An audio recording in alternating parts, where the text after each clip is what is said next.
Hello and welcome to another episode of the Brew Hoop Podcast. I am Adam Paris, co-managing editor of brewhoop.com. Feeling just a little under the weather today, but thankfully I was pumping in pills and potions into my body to try and get it ready for this wonderful podcast that I am joined by, of course, Kyle Carr and Riley Feldman today.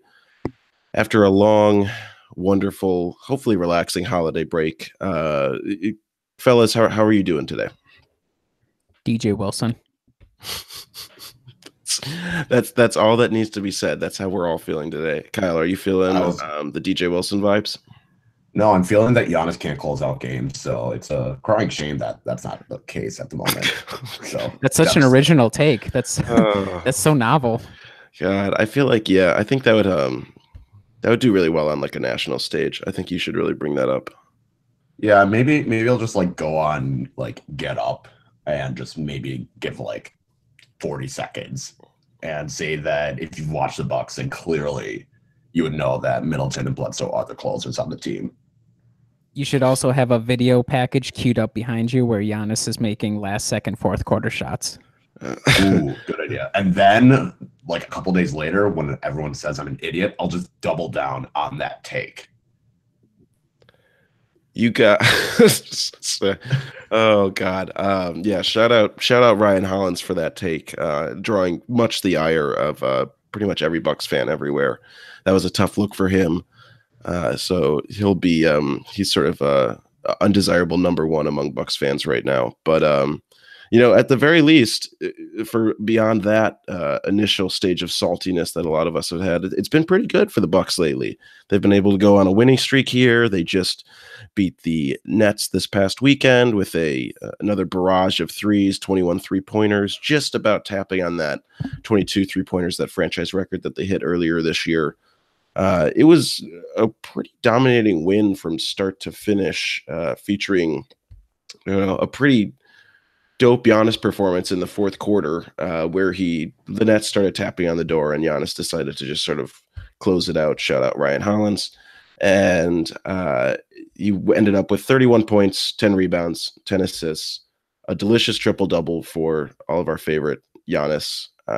And I have enjoyed that we haven't had to do the Giannis triple-double watch. Remember when that first got started? It felt like literally every game he would be at like 8 points, 3 rebounds, 4 assists, and they would start the triple-double watch in like the second quarter. Did you guys get annoyed with that at all, or am I just being jaded? I think it might be being a little jaded. I do remember somebody, it might have been the Bucks themselves, like it was pretty early in his career. They set up like a random Twitter account like every time Giannis would check in. So that was a little that seemed a little over the top, but I don't know. It's so routine now that it's not even a big deal when he gets near a triple double. It's like, oh, he's probably going to get that. And then it's just like, how is he going to hunt these assists? Like that's the game, is like, how creatively can he feed DJ Wilson on this next 3-pointer? Well, speaking of DJ Wilson, I think he's probably been the most prominent storyline amongst Bucks fandom these last couple of weeks. His rising from the ashes, or whatever the metaphor you want to use. I don't know if he'd been burned down that far or not, but he has come in and shown some competent play of late. He wouldn't, the numbers aren't going to tell you anything amazing. He's only appeared in 9 games so far this season, but that far surpasses, in terms of minutes played, far surpasses what he did last year. He's at 164 minutes so far this year, only played in 71 last year. So more than doubled that already. And if you're looking at some of his shooting clips, 47.6% from 3, and he's averaging, just about 2.3. He's averaging 2.3 3-point attempts per game. In those relatively limited 18 minutes per game that he's at, 58.3 effective field goal percentage, which isn't too bad. His 2-point shooting percentage is not the best, only 48.1%. But I mean, the fact that this guy is giving us really anything is a modern miracle. Kyle, what is this? How have you even tried to wrap your head around the fact that this guy has suddenly become a solid contributor to the team? I don't even know if I've seen a bigger turnaround in someone's image than DJ Wilson's. Like, he went from this guy was an interesting pick to this guy is terrible to this guy is still terrible. He's really terrible.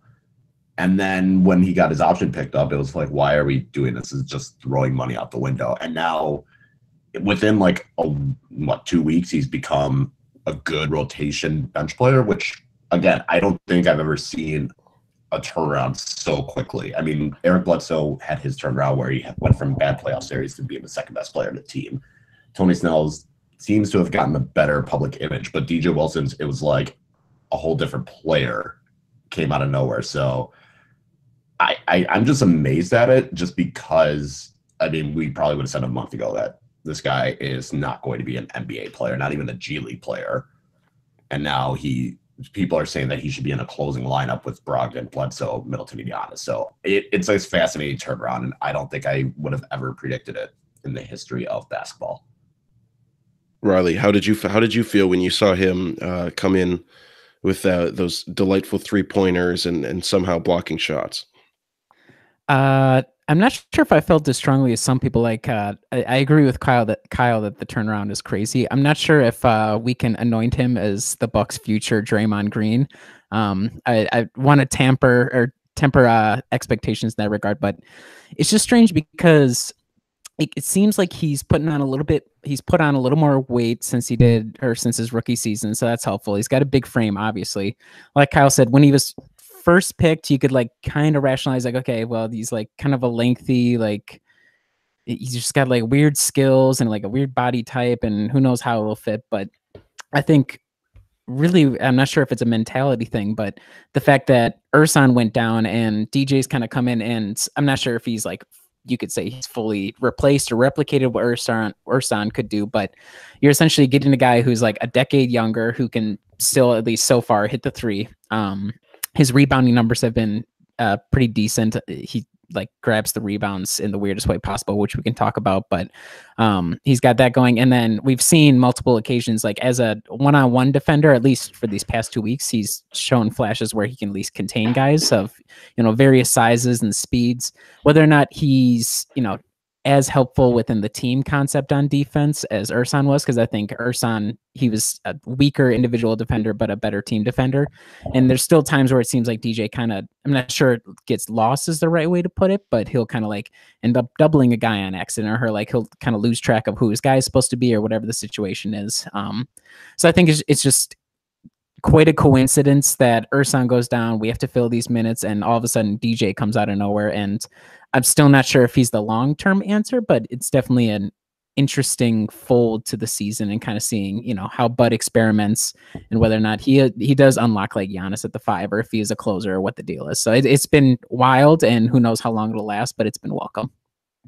Yeah, and I think one of the interesting things is that I think Ersan definitely had a really nice start to the season. His play was starting to taper off just a little bit before he got hurt and had that broken nose. So I'm looking forward to Mask Ersan coming back at some point. But at this point, it's like really what you're looking for out of that guy is to be able to hit threes, which is what Wilson is doing, and play decently competent defense. And it's weird because as you start to like see him play like actually competent normal NBA basketball, some of the things that he was going to be able to do kind of started to make sense. Like, he's a guy who was a little bit shorter and then suddenly grew into his big body, and while he still looks kind of weirdly gangly as he's moving around the court, he seems like the kind of guy who should be able to move and shift his feet, like all of the things that we were like, I'm not sure why he is so poor last year at, and then all of a sudden it's like, okay, why is he able to suddenly sort of move his feet and contain defenders? There was that play against Miami, obviously, and I don't think anyone on Miami is like an amazing player that we should read too much into for him guarding them. But there was that play where he was able to guard all those defenders and work out and sort of hedge and get his hand up and switch on to different players. And so some of those abilities that made sense when he was a guard and him being able to switch start to fill in as he looks like he's finding his way on the court, especially as he's going to be taking spots at the big man slot. And the other thing, though, is that he seems really tentative to finish at the rim in particular. If you look at cleaning the glass, he's in the 0th percentile among all bigs for field goal percentage at the rim. He's only at 47%. And you can tell that he's just really not comfortable down there yet. He hasn't drawn too many fouls. He sort of looks to pass it out. There was that play against the Nets where he was down there and he saw some Nets defenders barreling down on him and he looked around and found someone on the perimeter, which is good. That's a good look for him, but you'd hope he'd be able to bulk up a guy who's 6'10" with a 7'3" wingspan. You'd hope he'd be able to feel confident going up and at the rim and eventually be able to do that, particularly with a guy who, when you watched him last year, it was sort of weird how he would, in the preseason, he would just sort of use his ball skills and be dribbling around and maybe pull up for like a mid-range jumper or pull up for different shots. He wouldn't be doing as much of the rolling and catching, but he's looked decent in that regard when he's been rolling to the rim. So, Kyle, what has maybe impressed you more? Is it how he's fit in offensively or defensively? I would say defensively. I don't know if this would fall under the category of defense, but his rebounding, I think, is the biggest turnaround that we've seen. You know, this was a guy who Jason Kidd openly said is not a good rebounder. And, you know, he had 7 rebounds last night, 10 on Thursday. Like, he's been consistently grabbing rebounds. And I think that's something that nobody would have expected. I think his defense has been pretty good. And that was something that maybe he would have been solid at when he was drafted. But I think that turnaround just from being the guy that, you know, was Don-esque and not being able to rebound to, you know, he's boxing guys out, he's grabbing them. It's a good turnaround. I think that's the most surprising aspect to me. Yeah, and I know, Riley, you have strong feelings about his rebounding. It's just the strangest thing ever. I'm not sure in the past 2 weeks we've seen him grab like a traditional rebound just out of the air. Like he'll wait till the ball hits the floor and then he traps it on the floor before gathering and giving off to somebody else. Or he'll, like, as he's in the air, contort into an L or like an N shape and then grab the rebound. Like he's afraid to touch the ball. So he's still really weird when it comes to contact, even with the ball. But I think kind of following off of the defensive versus offensive, you know, what's more impressive? I would agree that the defense, just because I'm not sure what we all expected from him there, has been more impressive. But I think one of the positives with Bud's system and how it emphasizes threes for everybody, like 5-out system essentially, he's not asked to have to bang down low, which is helpful because he's not great down there. And I still think, I wouldn't say he's soft, quote unquote, but I'm not sure if he ever actively looks for contact, really. Like even watching him try to box out guys for defensive rebounds, he kind of waits till the last second, like throws a shoulder into the guy, but he's not great at like positioning guys to get the rebound essentially, or to box him out properly. But the fact that Bud's offense doesn't ask for you to go down low all that often, it kind of asks like, hey, just go sit on the corner over there and shoot threes. And that he's done that wonderfully so far. And you know how long that keeps up, we'll see. But I'd say on both ends he's been impressive, and the offensive end is probably not nearly as impressive, just because his skill set and what he's naturally good at kind of fits with what Bud is sort of looking for. Yeah, and I think I think the defensive end is more important in the long run, because it feels like you could probably find a lot of people that could do what Bud is sort of expecting, as long as you can just slot up around the 3-point arc, hit stuff at a decent clip, and you know, occasionally roll when you're asked to, and catch the ball, which is why, I mean, Thonmaker, he's been okay. I mean, he's played okay basketball, but he also was borderline unplayable for some parts of the last 2 seasons. But this year he's looked okay in Bud's offensive system.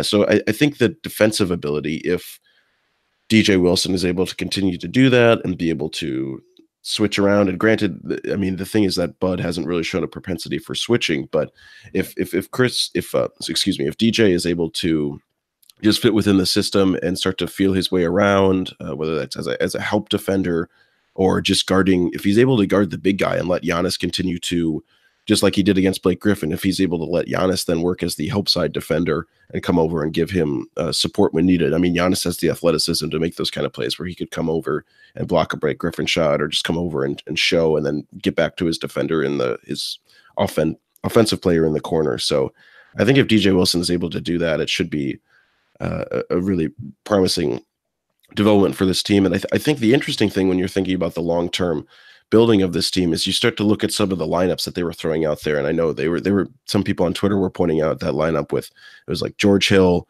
DJ Wilson, Malcolm Brogdon, Sterling Brown, and I think it might have been Thonmaker, but anyway, it was like all of these players that we've basically just drafted from the last couple of drafts, plus George Hill, and you could envision a world where Dante DiVincenzo might take George Hill's spot. So basically, you're running with these people that you've only had from the last 2 drafts. When for the last couple of years, some of us have thought some of these guys are just sort of lost causes that aren't going to be beneficial at all, and that's where the Bucks have kind of blown it in terms of getting some depth that be able to fill in around these guys with cheaper contracts. So, Riley, how important do you think it is that we're finally seeing some lineups and development from these players that we thought might be lost causes at this point?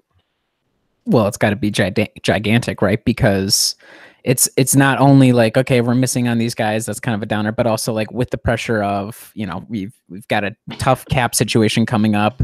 We have to like sort of compete now to keep Giannis happy, essentially. Like it's always the issue of trying to serve 2 masters, essentially. And it seemed as if John Horst and company were kind of struggling to at least keep the cheap guys or keep reloading with like young cheap guys. And so to see all these guys to varying degrees kind of step up and at least get minutes and not be total complete disasters, I think it's probably too optimistic to be like, okay, well, now we've got, these guys are going to step up throughout the season, and by the playoffs, we're going to be able to rely on them for, regular minutes. But if it's not this season, then maybe next season, another year of kind of seasoning, kind of getting a feel for it. I think it's huge, and it gives John Horst and it gives the team a lot of flexibility to kind of a lot of room for error, I would say, in terms of addressing like, who do we pay? Who do we bring in? And like, you don't have to worry, okay, well, position or whatever, like bench slots 10 through 15 are a total lost cause because those are all our draft picks that haven't worked out. So I'm not sure if we can say like any of the guys have really proven themselves to be like, okay, he's a reliable guy that he's going to be this for, a couple seasons to come. But just to like relieve the pressure of the fact that we thought that a lot of these guys were failures or we weren't sure what they were going to be to, okay, you can kind of squint and see a future where these guys can contribute long term and be alongside the rest of the team and push you instead of kind of hamstringing yourself in the playoffs, especially. I think that's a positive development. Yeah, and I think one of the interesting things that we'll have to suss out as the season goes along, and we may not have an answer until the playoffs, is Kyle, you've talked before about if this is DJ Wilson's emergence, then maybe some of these other players' improvements. Is this just sort of a black mark on Kidd, which I think people are pretty quick to just move to that side of the argument because it's easier and more fun, or praise for Budenholzer and both his development and his coaching staff's ability to develop players, or maybe it's just Budenholzer's system is able to fit players into it, and you don't need to have quite as many skills to work within it. So how do you sort of suss that piece of this DJ Wilson emergence and maybe these other players' improvements into that, Kyle? I was, because at first I was thinking maybe it was Kidd, but it's not. Like we saw in 2 summer leagues and his stint in the G League last year, like he didn't show that he was someone you can bring into an NBA team and have him come off the bench. Like that was never any evidence of it. So I guess that's the one facet I would defend Kidd on, is that it's not like DJ Wilson showed us anything. It wasn't like Sterling Brown last year where it's like this guy has talent and he can contribute in the NBA and Kidd's just refusing. Like DJ Wilson just didn't show that. So I think it's more showing that Budenholzer's staff can really, it can really like develop players. And I know he keeps saying that the difference is he's healthy, but I can't fully buy into that, because it's one thing if you're healthy, which helps, but it's another thing. This looks like a completely different player. This looks like a guy that, this looked like the guy that you saw at Michigan. So I think it's more of a testament to Budenholzer's staff and their ability to, develop players. I know that it was normally wing guys, but the fact that it's happening with a bigger man, I guess, quote unquote, big guy, I think that's the more positive development. Yeah, and I think it's also instructive to think, DJ Wilson is an older player, so you would expect him to come in and be more complete, but he really didn't play that much at Michigan, so he was kind of unique in that respect, is that he didn't really emerge until later on in his time in Michigan, which also is a reason where I wasn't super excited about the draft pick, because he doesn't have, you wouldn't really have the sort of physical upside that you would expect from someone who is younger, so he didn't really start to emerge until later on at Michigan, so may have required a little more patience than we would have liked from a 22, 23-year-old draft pick. And that first year certainly didn't do him any favors when he couldn't even get on the court. And I mean, we saw Jason Kidd was willing to play his draft picks incredible amount of minutes. I mean, he played Rashad Vaughn. Granted, there's a lot of speculation of maybe he was the guy who was moving the puppet master behind the Rashad Vaughn pick anyway. But I mean, he played that guy like I think it was like 1,000 minutes his rookie season, and Rashad Vaughn stunk that whole freaking year. So I mean, Jason Kidd wasn't one who was, if you were kind of had some potential or were able to show something, he was going to throw you in the deep end, which made it all the weirder that DJ Wilson couldn't even get minutes when Mirza Teletovic was out basically the entire season. So that was really odd. But I think the fact that DJ Wilson now has been able to show something, and maybe it's just a sign that we just have to be sometimes a little more patient with these players than we would like to be, even if it is someone who's 22 or 23 years old. Yeah, and just kind of talking about the younger guys in general, and the difference of Kidd versus Bud and how they approach the younger guys, I would say, and it's kind of tough to measure because last year was the first year that the Herd were an actual organization, but like we've seen a lot of the young guys go down and at least feature in a couple of games and then come back up. And the two main examples so far have been DJ and Sterling, how, they were sent down, and I think they were both sent down last season, but it kind of felt like, okay, well, we don't really know what to do with these guys. So we'll just put them down there for like a couple games and then, that'll be it. But these two guys, they went down, played a couple games with the Herd, and then came back up and immediately, whether it be injury or just, rewarding them for like keeping consistent and keeping whatever it is that Bud's looking for. He gave them minutes. Now they're both, solid parts of the rotation. So I think that's also positive in that there seems to be a direction or at least a purpose to like, okay, we're going to use this minor league team, like Dante and Christian Wood are down there. So you guys are going to get minutes down there, stay ready, etc. And, if an opportunity comes, then we'll slot you back in. But it's not like you're consigning them to the scrap heap by going down in the G League. So I think that might also be helpful. And again, is that Bud's coaching staff and just the fact that they have more structure to it. There's more of familiarity with what it means to have a G League team. So I think that's an interesting kind of fold on the season, as well as like, how does this play out and how does this play out in years to come with a lot of the draft picks as they come in? Yeah. And I mean, obviously one of the guys who hasn't really gotten the chance to play on the NBA level is Christian Wood, who's been putting up monster numbers in the G League. I think he's like second in points per game, pretty high in rebounds per game as well. I think top 10. So I mean, Kyle, and he's been pretty vocal about. I think I don't even know if it's subtle anymore that we can say he's sent out some tweets and like Instagram posts about how he would basically wants to get his chance on the big league level. So I mean, what's your sort of read on the situation at this point, given that DJ Wilson is starting to emerge and sort of slurp up what would presumably be Christian Wood's chance at regular rotation minutes with the Bucks. So how do you sort of take that situation with Christian Wood putting up massive minutes right now? Well, I think a lot of it is because when he's with the Herd, he is the guy. Like, he's their best player. He is the one that's doing all the work. He's pretty much what Giannis is to the Bucks. Like, he is that good of a player with the Herd, and the only other player that's even close in comparison is James Young. But I think a lot of the things that Christian Wood does in the Herd is, he gets his own shot. He goes in, he gets his buckets any way, shape, or form. He's grabbing the rebounds, which when he's playing with the Bucks, that's not going to be the case. Like, he's probably going to be the fourth or fifth option on offense. He's not going to be able to just take the ball, take someone to the rim, or do a post-up. Like, it's not going to work. So I think just his style of play is going to be a hindrance. And then you kind of look at, DJ Wilson and Thon Maker were the two players ahead of him that, in terms of his playing time, and as we talk about, DJ Wilson has proven he deserves minutes, and Thon in the last month has shown that he should at least be given the chance. Like, Thon's not setting the world on fire, but he's still been a fairly decent option in the last month. So it's kind of tough to see where you're going to get minutes for Christian Wood because of the position he plays. Like, Giannis is going to play 30-something minutes a game, and then when Ersan's back, he's probably going to get 15 to 20 minutes, and DJ Wilson's going to get 15 to 20 minutes, and Don's also like, all these guys are going to get 15 to 20 minutes, and there's really not much for Christian Wood to play. So I guess that's like the tough part, is whose playing time gets reduced just so he can try and squeeze Christian Wood in And I don't think it's fair to Thon or DJ Wilson that they should lose playing time at the expense of Wood just because he's been crushing in the G League as the number one option. And in terms of his posts, I don't know if it's the best idea. I get the frustration. I get the annoyance. But at the same time, it's like, I don't know what more he can do besides, sadly wish something happens to Thon or DJ in terms of injury, just really bad play.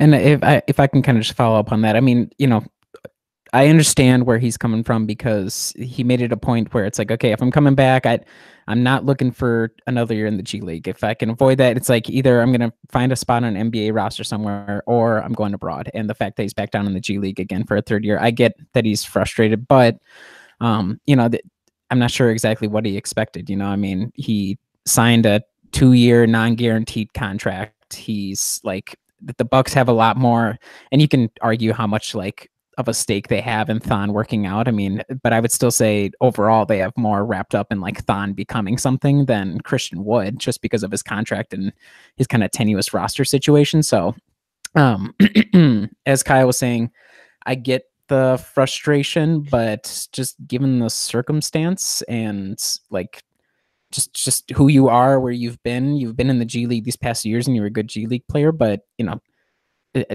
it's a tough situation. I wish he wouldn't actively tweet and retweet Bucks official Twitter tweets and be like, "Oh, just watch," or so that's a little discouraging, but again, I get it. And hopefully the team's kind of able to overlook it and hopefully he's able to kind of get back on track. Just keep feasting on dudes, you're getting paid regardless. You're stuck on this 2-year contract. Sure, it would be great if you could prove yourself this season and next and get a massive contract, but I'm not sure how realistic that is. So anyways, weird situation. I'm sure he'll get minutes eventually. It's a long season. Yeah. I think in general, probably not a great idea to retweet or subtweet basically your employer. I've tried not to do that very much at my own job. I think that would be a smart, just professional choice for Christian Wood. And then the other thing I would say is that I think you're right, Riley. They do have a lot more invested in Thon Maker. But I mean, the other thing they could be trying to do is Thon Maker had his option picked up, and if honestly, he might have a little more trade value, or if they're trying to get rid of Thon at all. I mean, this is their chance to try and show him off. Who knows if they want to try and get rid of him, but that'd be more money that they would get rid of. And then Christian Wood has a really small contract if they think he'd be able to come in and fill in Thon Maker's spot minutes for next year or whatever. So, I think of it in that way. I don't feel like Christian Wood would have that much trade value if he was playing, and granted he wouldn't even get that many minutes, and he honestly might have more potential value just putting up monster minutes in the G League and then people being like, oh, I don't know, he's kind of an unknown in the NBA, who knows what potential he could have. So I don't really know how to work out those two sides of it either, but I think for now, if he keeps putting up the minutes, it seems like eventually hopefully he'll get rewarded. And I mean, the Bucks have been pretty blessed by not many injuries so far this season. So I mean, they've been able to have the whole same starting five all season long. So I think we should feel pretty fortunate in that respect. And they're one big man injury away from Christian Wood potentially getting minutes. I mean, the only time I'd really be concerned is if Jason Smith starts to get regular rotation minutes. I'd be like, well, that doesn't really make sense why he's playing over Christian Wood. But all right. So the other thing I wanted to talk about, just in terms of the DJ Wilson playing and all of these bench units we've been talking about, and these ones, I don't know how much play they'll have come the postseason. That's sort of the specter that hangs over a lot of these discussions, is we don't know exactly how all of this is going to translate to the postseason. We know the stars will probably get more minutes then, but I was looking at some of the lineups that Bud was using, and I've always been noticing that he's been going a lot to these Brogdon plus bench units to close out some quarters. And so I was looking at NBA Wowie, and I'll just run through some of these numbers with you guys. So I looked at Giannis plus the bench units, has 44 minutes played, 101 offensive rating, which is pretty low, especially compared to what the Bucks' current rating is, but a incredibly stingy, probably unsustainable 81.4 defensive rating. That would be blowing away the best one in the league. Chris Middleton plus bench units only have 31 minutes with a 105.5 offensive rating, 108.6 defensive rating. Bledsoe plus bench units, 37 minutes, with a 94 offensive rating, 124.1 defensive rating. Yikes.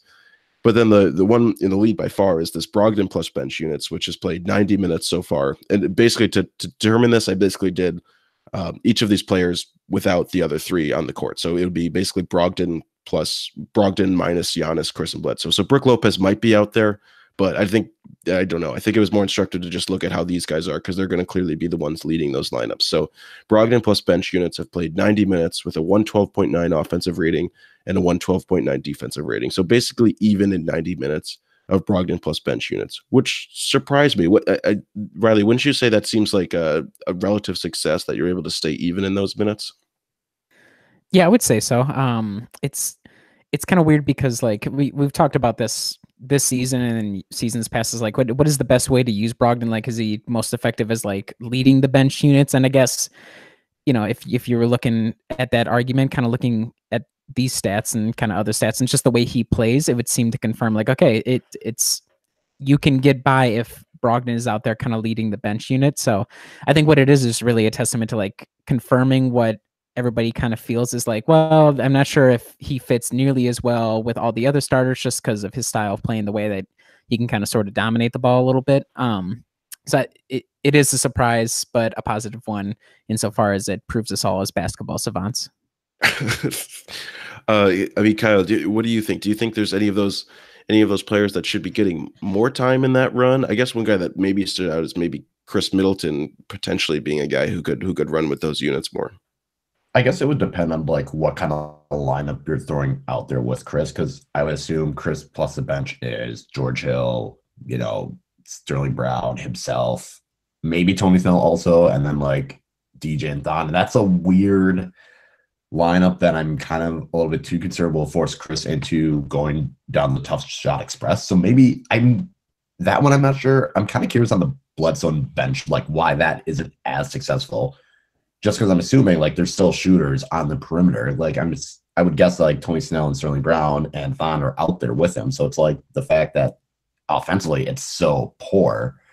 It's a little, that one I think I would want to see more of is Bledsoe on the bench, just because I don't know like if it's because of the short minutes that it has such a poor rating. I don't know when I don't know when that lineup has been used. Maybe it was just on a rough stretch where the Bucks couldn't hit a shot to save their life. But I would say the Bledsoe and bench unit, just because I want to see what would prevent it from being better. Yeah, I was intrigued by that one too. I was kind of surprised, and I mean, it's 37 minutes, so you're right. There could have just been like one or two stretches where the other team was on fire and they were just missing shots. But I mean, it makes sense. I think there's probably clearly a fear that Chris Middleton can't really drive to the basket like the other three, which I think is proven out by his driving numbers. And so he'll just sort of end up pulling up from mid-rangers or pulling up from threes, which certainly wouldn't be the way to get him out of this slump that he was in of late. But yeah, the Bledsoe plus bench units is interesting. I think maybe because teams perhaps don't respect him as much as a shooter, maybe that's one thing. Maybe the guys just aren't hitting at that time when he's able to dish it out to them on the perimeter. But I think what you were getting at, Riley, is the thing that I thought was made the most sense, is that Brogdon plus the bench units. I mean, Brogdon is a guy who likes to pound the ball. He likes to be able to take it to the rim. He's really improved his rim finishing this year. He is just a weirdly savvy finisher. He's really good at using his offhand to try and deflect a defender and whip the ball up before they're able to get up there. Despite the fact that he doesn't have incredible athleticism or impressive verticality. So I don't feel like we've seen a lot of the like amazing reverse dunks like he used to have, or like dunk against LeBron James that he had a couple years ago. But his ability to just sort of whip the ball up before they seem to be expecting it, or use his offhand as basically as a shield against the defender has been really impressive so far. So it'll be curious to see whether that's something that they go to in the playoffs, though. I wonder when, if I'm really curious to see what sort of rotations Bud brings out then, if he's really willing to go to those minutes, because there were some of those times where you would have a tough bench unit out there and Princey would throw something out there, and then the Celtics might go on like an 11-0 run in 2 minutes. And those are the minutes that would just destroy the Bucks. But at least so far, Brogdon's been able to keep it even and allow some of the stars to rest. Yeah, I think that's probably the biggest thing, is the fact that just the fact that he's able to kind of keep things stable. Whereas in past years, and I'd have to go back and look at what kind of lineups were out there with Brogdon, but I think it's a testament to probably more so Bud's system, I guess, and the fact that it's so consistent no matter what the lineup is.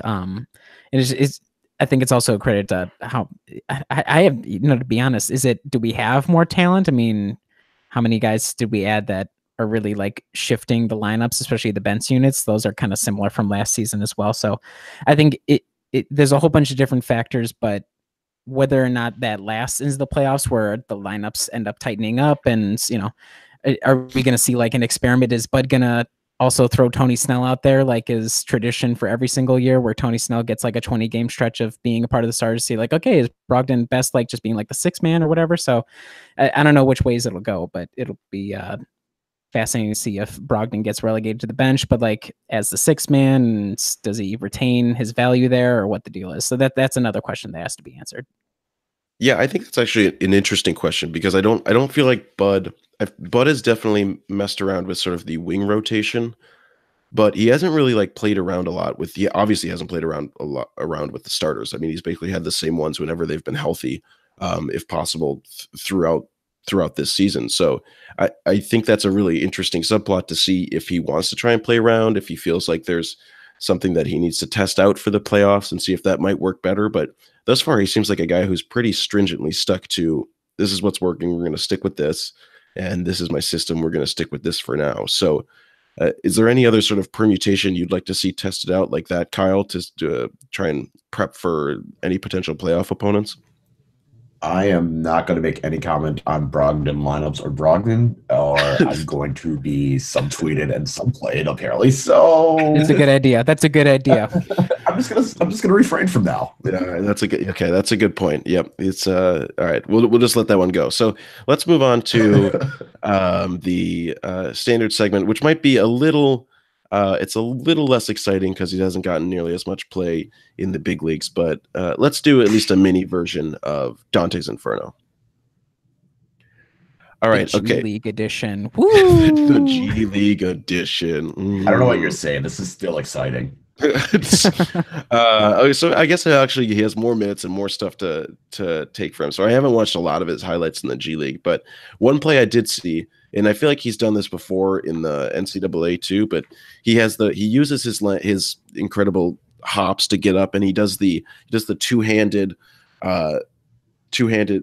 up block, basically the volleyball block that Miles Plumlee used to do, that I feel like we haven't seen a lot of Bucks players do in a long time. But I saw him have one of those in one of those G League games, and I enjoyed that. I like thinking that Miles Plumlee, as abhorrent as his contract was, and as beautiful as his toothbrush holder was going to be, I like thinking that his spirit is still living on through Dante DiVincenzo just jumping up and doing the weird volleyball block at the rim. Kyle, do you have something? Oh, I have something. I definitely have something. So Dante's stints in the G League, I mean, it's been good because he hasn't got much play time with the Bucks, which is understandable considering Sterling Brown and Tony Snell have been playing really well and have deserved it. And Dante, he hasn't gotten his shot yet. Keyword is yet. But Friday night when the Herd were playing, he had 17 points, 6 rebounds, 3 assists, and looked fantastic in those ugly sweater jerseys. Shout out to the Wisconsin Herd. Those jerseys were beautiful. And if it wasn't a minimum 150 bid for an auction, I would have bought one already. But I think it's just like getting him playing time, just getting him reps. During the G League showcase, him and Christian Wood got sent down, and they were the two best players. He averaged like 17.5 points, 4.5 rebounds, 2.5 assists, 1.5 blocks and steals. So still able to pretty much do stuff and fill up the box score, which is a promising sign. So, I mean, at some point he's probably going to get another chance on the Bucks rotation. It's just that it's kind of tough when, the players ahead of you are playing really well, but he's still able to do stuff. And I think just him getting more reps is going to be beneficial for not only himself, but for the Bucks, later in the playoffs when they might need some depth or even next year. I like how I think it's promising that he moved from the big ragu to hashtag do stuff. Like, that's probably the biggest win for a rookie that I could imagine to make that kind of upgrade. No, just I haven't watched a ton of it either because who watches a lot of Wisconsin Herd games? Sorry, Wisconsin Herd fans who are tuning in. But I watched a little bit of the G League showcase, which I think was earlier this week or maybe it was late last week. I can't remember. But it seemed like he was still kind of he was dominant within the offense, and I think his like usage rate was like 26% or something like that. So he was clearly like when he was out there, okay, a lot of the stuff's going to go through Dante. And there was a number of possessions where it was like, okay, here's a pass out on just like right above the break for a 3, and he had no problems taking it. He didn't make a lot of them, but I think what it's essentially been is like what he showed in his time with the Bucks, and now it's just kind of more so now that there's nobody else. Now he's not trying to like fit in as like the 4th or 5th banana on offense. And unfortunately, he's yet to like really dominate or really find a shot or anything like that. I think his turnover percentage was like 25%. So the Dante as point guard is probably not coming anytime soon. I'm not sure really what to make of it, but like I was saying earlier, the fact that we've seen guys go down to the G League, at least stay ready and then come back up and then get inserted into lineup.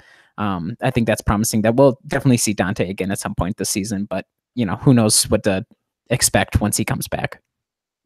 Yeah, I think the most important thing for him is just trying to see if he can get that shot ironed out. I mean, obviously we love that he hashtag does stuff, but I mean, it's just most important for him to be able to get that, see if his shot can land consistently from deep. And once that starts to happen, I feel like, I mean, that'll turn him into a far more valuable player, obviously. So I think the other thing that I just wanted to touch on was the fact that the Bucks played on Christmas Day for the first time in 41 years. And I just personally didn't, I was just hanging out for Christmas, whatever, out in Philly. And I really didn't think it would feel that special, but it just kind of felt pretty cool to have the Bucks play that day. I don't know. It felt cooler than I thought it was going to be to have them like suiting up to be the first game that day on Christmas. Kyle, what did it feel pretty cool to you to see the Bucks out there on Christmas Day, the biggest marquee day for the NBA? It did, just because like I forced my parents to somewhat adjust their schedule around the Bucks playing. Like I was like, we need to eat breakfast and open gifts before 11, because once 11 o'clock happens, I'm watching this game. And I think it's just kind of cool knowing that, most of the time when there's a team that plays on Christmas, it's a marquee team or just the New York Knicks, who have a large market, but they don't deserve it. Would have rather seen Toronto or Indiana, but that's a whole different discussion. But it was just nice to see, the Milwaukee Bucks playing on Christmas, and then to have those jerseys go with it. It just felt right. Like, it feels like when you're playing on Christmas, like I said, you're one of the premier teams, and I think the Bucks are that premier team. And just the fact that, you have the chance to watch it on Christmas and everyone's watching it because the NBA was the only sport. So it's kind of nice just for people to see what this team is. And like I said, just waking up and knowing that on Christmas Day, your team is the one that's going to be playing. It was a really cool feeling for me. I think it was a surreal feeling as I was sitting on the couch watching it, just because it's like, it's Christmas and the Bucks are playing, and those things never really go hand in hand. Yeah, Riley, was this the best Christmas gift you've ever received?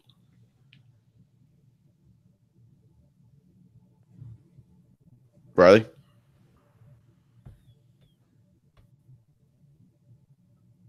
The suspense is killing me. I can't wait to find out what Riley's favorite gift ever is.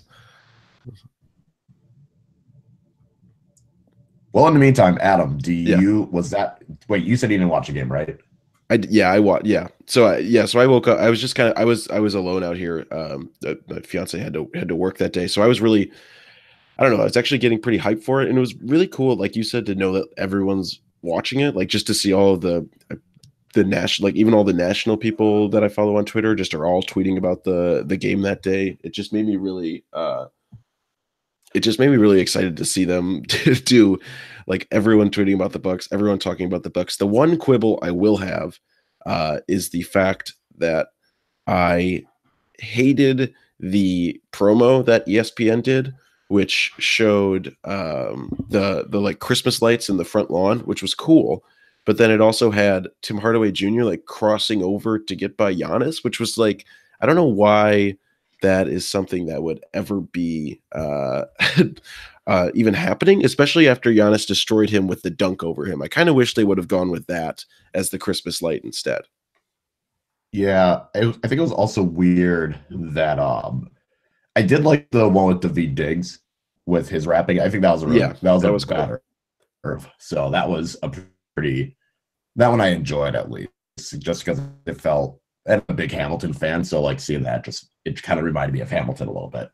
Well, then selfishly, I was like, oh wow, hey, they're making him the Bucks fan. That's really cool. And then I didn't realize that they were going to do it for all the other teams. So I just I didn't realize that also until the Sixers Celtics game came on. I was like, wait, what the hell? Yeah, that was disappointing. But that's, you know what, that's okay. That's what, you know, just getting the Bucks on Christmas Day, like you said, was really cool. And I like that you got your family to change around their schedule for it to watch the Bucks. And hopefully that'll be like something that I mean, for the foreseeable future, I highly doubt that the Bucks they'll probably be playing on Christmas Day for as long as Giannis is on the team. Yeah, I feel like maybe next year I could see, if Toronto keeps Kawhi, I could see a Christmas game.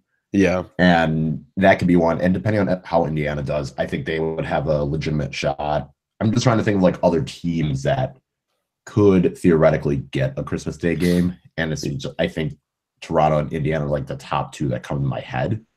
Yeah, you're being nice. Indiana should not get a Christmas Day game over the Bucks. The Bucks are way more exciting. Oh no, they shouldn't get it over the Bucks, but it would be fine if Indiana came to most that deal. Okay, yeah, I would watch that because you were right. I think we were talking about this before the pod. The first half of that game was awful, bad. It's really tough to watch. Which I mean, what are you going to expect from like a noon Eastern tip?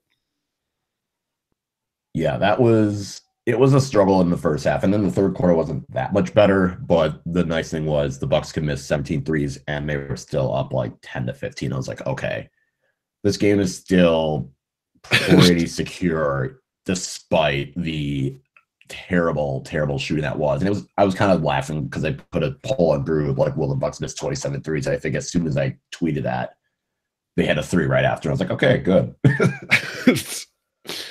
Oh man. It seems like we might be rejoined. Riley, was the Bucks on Christmas the greatest gift you've ever received?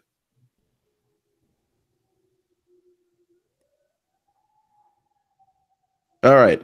Well, we'll never hear. Wait, hold on. I think I'm back. Hold on. So as I was saying, Christmas game day. Folks, do not go with Xfinity. That's all I'm going to say about that. Xfinity, you cannot give me a sponsorship. No, Riley, don't hurt potential sponsors. I mean, I love Xfinity, and their Wi-Fi capabilities are so consistent and definitely awesome for podcasting. Welcome to Monopolies.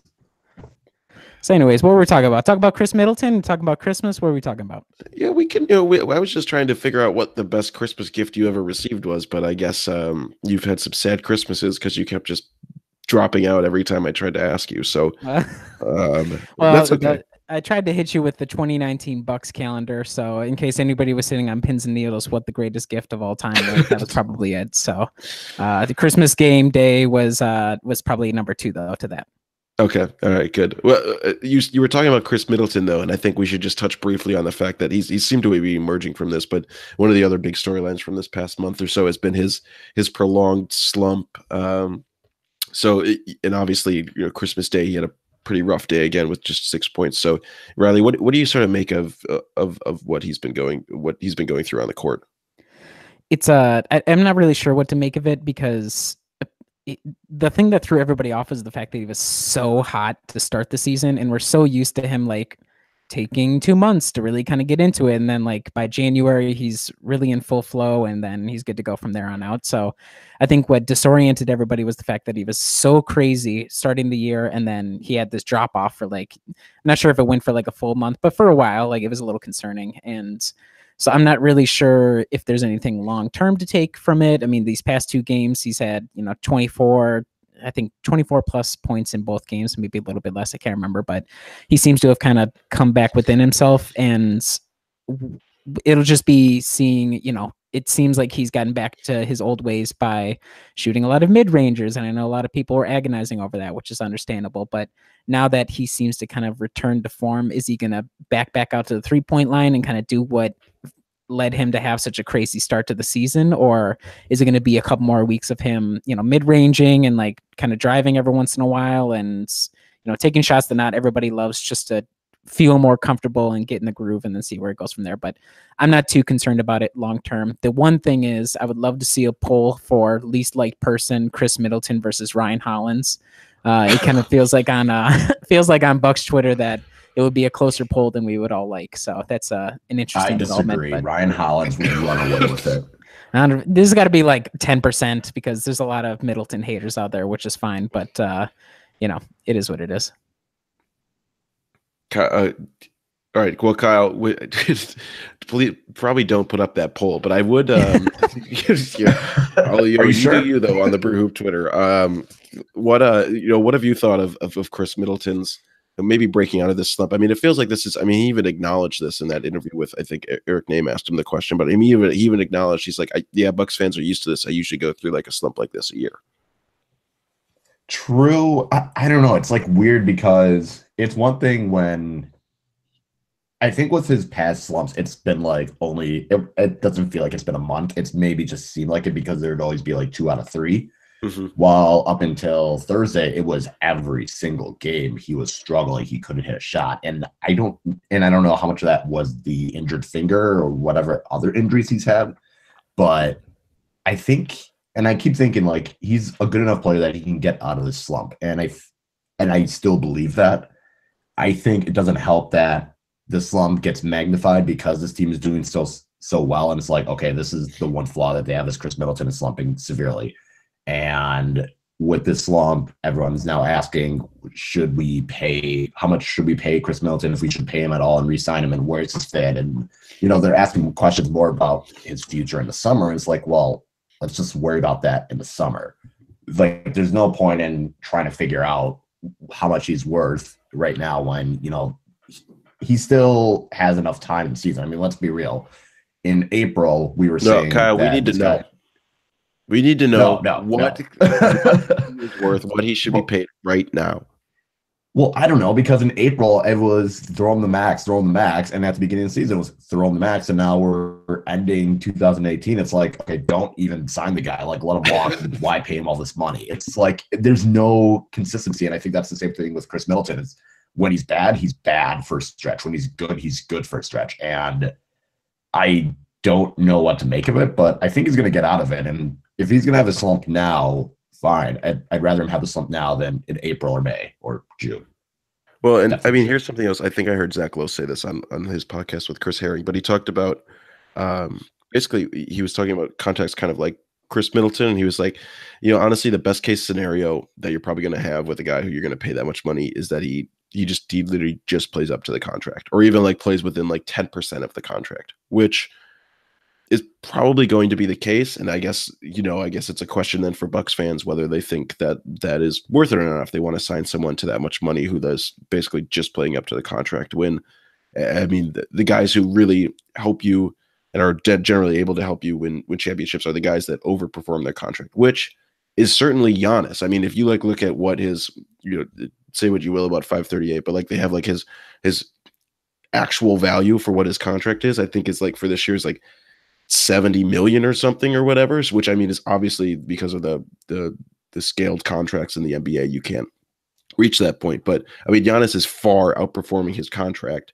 So if you're able to do that, and if Chris Middleton is playing up to his contract, I guess you're sort of playing it with the calculus that way, and trying to determine whether that's worthwhile or not. And I mean, I think Chris Middleton is a really valuable player. I think it'd be really hard to find someone to replace him, particularly in free agency. I think if they're going to do anything, they would probably have to try and do it in a trade somehow this season. But I think it is a little weird though that he's like technically in a contract year, because we all presume he's going to opt out of that player option.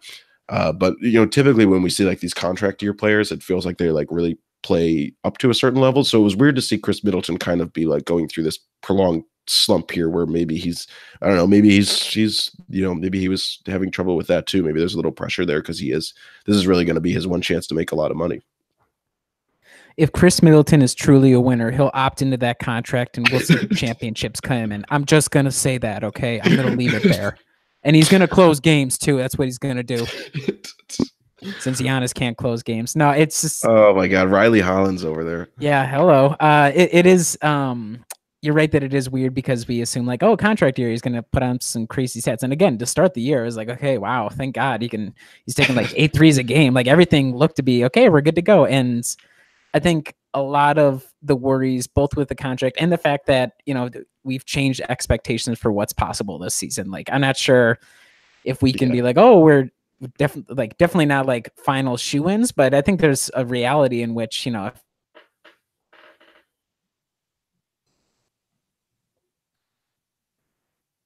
Riley? Xfinity? Are we sure we want Xfinity as our sponsor? Oh my God! All right, well, Kyle, any closing thoughts on the Chris Middleton thing before we do some quick previews of the games ahead? I think he'll be fine. As we've seen the last 2 games, he seems to be turning it around. And if him taking a couple tough shot express gets him going, that's totally fine. There's a time for him to mess around and just like test stuff out to get back into a rhythm. This next stretch is going to be the time to do it, other than maybe the Toronto game. Otherwise, yeah, I think he'll be okay. I have faith that he will turn it around. Yeah, I do too. I think this is just weirdly part of his process. And I mean, the guy, you just hope that this doesn't happen in the playoffs. I mean, the guy balled out last year. So, right. Hopefully that'll be the same case this year and he'll pop out of this. And, I mean, the other thing that this is just quick tangent before we do the previews is that, I mean, the interesting thing is I think maybe you're in agreement. Do you think Eric Bledsoe's been the second best player for the Bucks this year? Easily. Yeah. Okay. All right. Me too.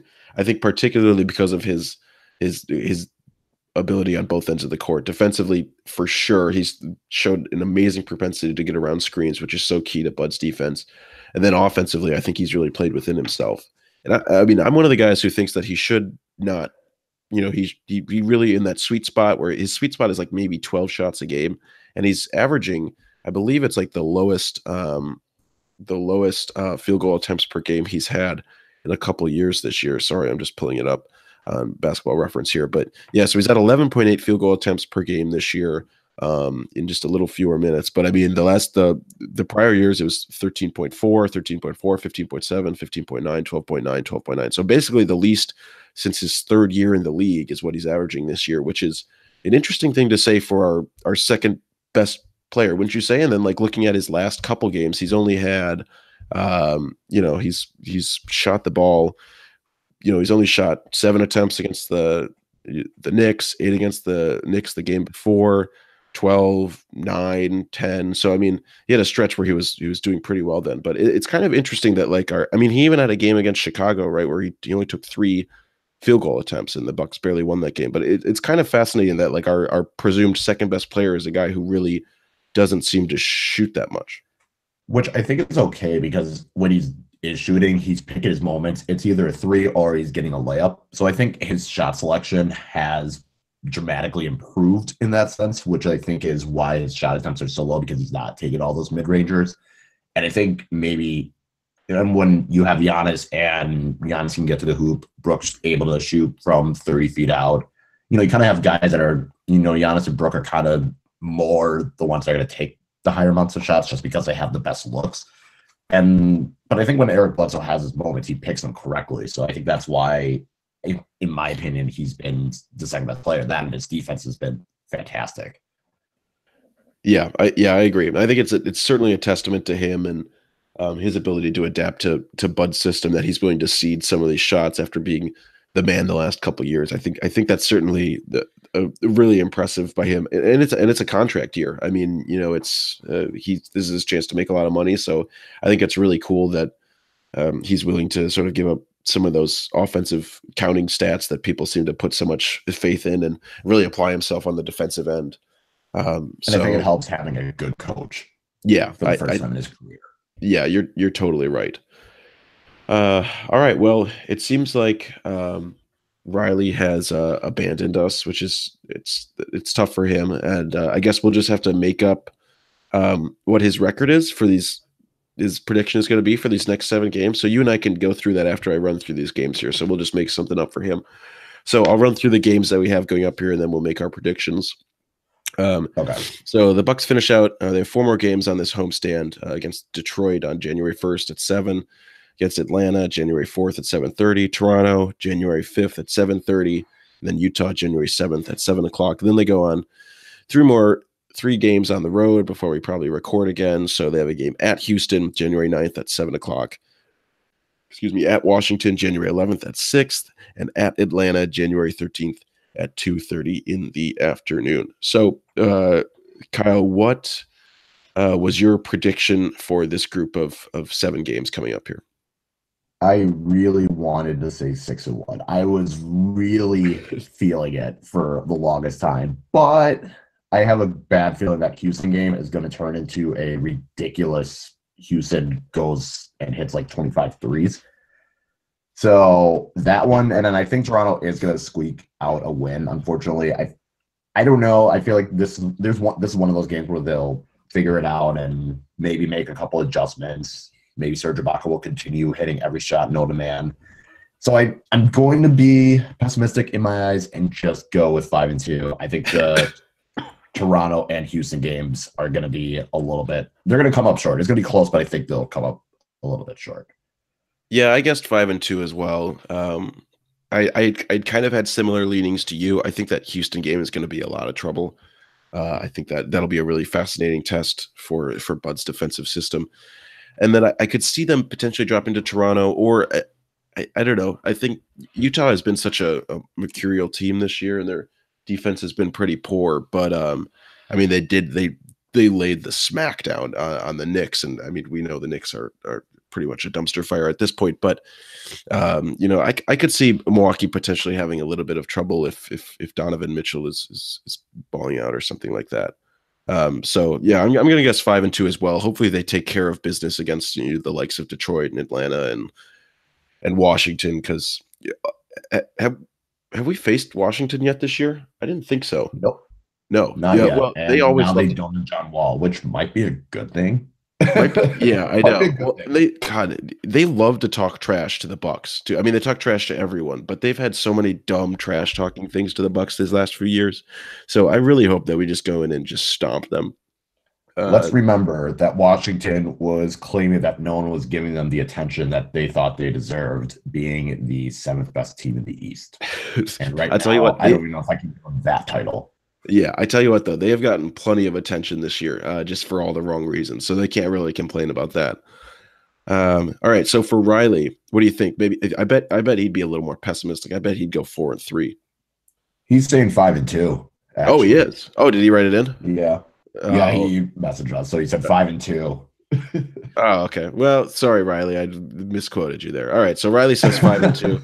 I think he thinks they're going to lose against Detroit and Washington. I think that's what he's saying there. He thinks that John Lure is going to really ball out for Detroit, and Bradley Beal is going to sort of put on a show against the Bucks. I feel like that's what Riley would say.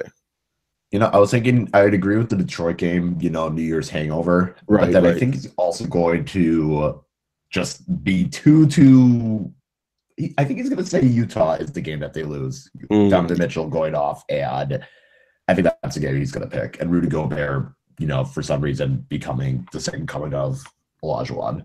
Yeah, I can see that as well. Well, John Lure, really? Of all players? All right, I'm out of here. I'm done. I'm out of here. All right, keep going, guys. All right, well, that's gonna do it. Thanks for that final proclamation, Riley. All right, well, thank you again for tuning into the Brew Hoop podcast. Appreciate you guys letting us go a little bit longer between recordings during the holidays. I hope everyone had some awesome holidays and you have a very safe but delightful New Year's. You enjoy some Bucks games on New Year's Day. And make sure to follow us at Brew Hoop. Kyle's amazing tweeting over there. And then go to brewhoop.com. There's going to be lots of good stuff over there. Andrew Goodman has a piece on DJ Wilson that's up, very pertinent to our conversation today. And then Mitchell Maurer, a very nice conversation sparking piece about are the Bucks are good, but are they good enough? And some of the rumblings among the fan base about wanting to make changes and that kind of stuff. So always great stuff over there. Tune into us on Brew Hoop. We'll be back again in Adam, a couple weeks. Oh, go ahead. One quick thing. Yeah. I want to give 2 shout outs. One to Southern Marxist 2, who gave us a 5-star review back in November and said these guys are knowledgeable and energetic and draw a solid base on SB Nation. And then also to Meadow Girl XXX, sounds like a bot, I'm sorry for not, who also gave us a 5-star review and said we deliver some hot takes and it's her favorite Bucks podcast. So shout out to you two, and shout out to the 6 other people that gave us 5 stars. Yeah, thank you everyone. It means a lot. We really, really appreciate it. So thank you, Kyle, for shouting them out. And that's going to be it for this episode. So talk to you again soon.